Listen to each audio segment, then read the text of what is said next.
All right, we are making a neurographic picture today. And basically, we are just starting with some wavy or squiggly curling lines. So, no wrong way to do this. You're just going to take your marker for a walk along your paper. And you're going to just make sure that you are crossing over your line. You can also just, if you find a spot where you think you need to add some more, you can just start again. And you can also do some shapes if you want to. I think that probably ovals and circles work well for this design. But you could do more sharp-edged squares and triangles, of course, if you wanted to. So then you're going to go to each place where your lines are crossing over or intersecting, and you're going to curve off that intersection and then color it in. So you're curving it off and coloring it in. Any place where you have your lines coming together, you want to curve it off.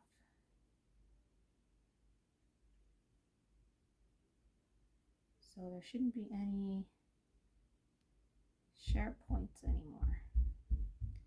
So you're going to do that with each one of your intersecting spaces and just gently curving it off with your black marker. Sometimes you might want to use a sharp marker or a more fine line marker for this. I found as long as I was using a marker that wasn't too worn out and that was still pretty pointy, that using the Crayola was just fine. Plus, in my empty spaces, I'm not going to worry about using paint this time. I'm just going to color it in with crayon. So we know that the crayon won't ruin our marker lines. If I was using some watercolor paints, I would want to make sure that I used a permanent marker like a Sharpie for doing these lines. I did try one that I had colored in the edges with Crayola, and then I used some watercolor for the spaces. I did like that, except for I started not to be able to see my black lines real clearly, so that's why I did like using the crayon technique for this, for filling in the spaces.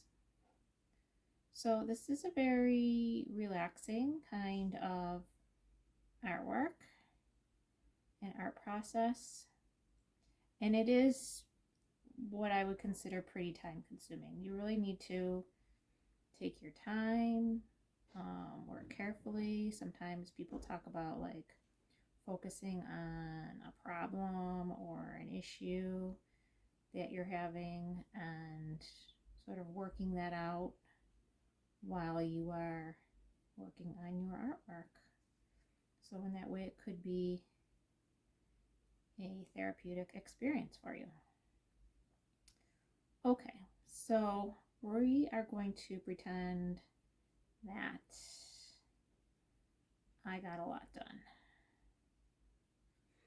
Okay, and then, I still have a lot to do here. There's a lot of intersecting points on this one. Then I just took my crayons and I just chose some colors that I thought would look nice together. So I've got a yellow green here. And then I stayed within my spaces. And I colored in.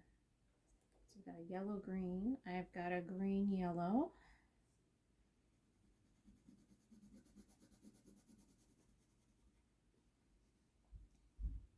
I kind of like the way it looks, sort of like a stained glass effect or a dripping effect with the